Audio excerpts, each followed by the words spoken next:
Thanks for staying with us. I had the opportunity to speak to the chief spokesman for the Israeli Foreign Ministry, and I asked him how the Abraham Accords, which established peace between Israel and some of its neighbors a year ago, could be impacted by the return of the Taliban in Afghanistan.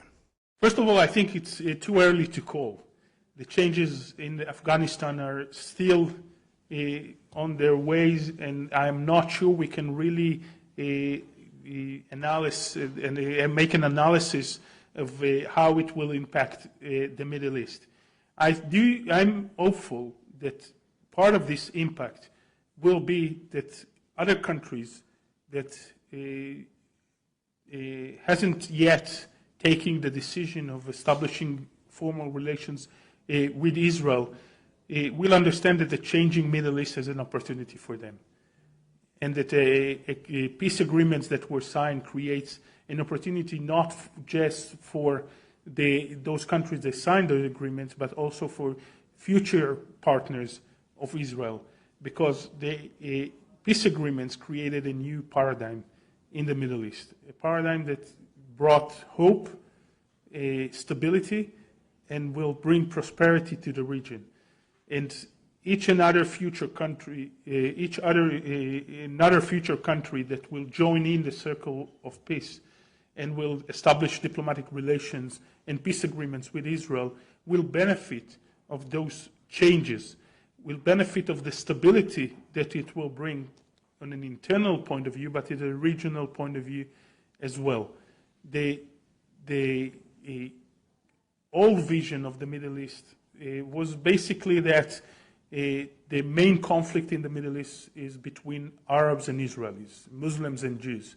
I think that the agreements that we signed in the last year changed this idea or changed this vision, and basically created two camps or two groups of countries.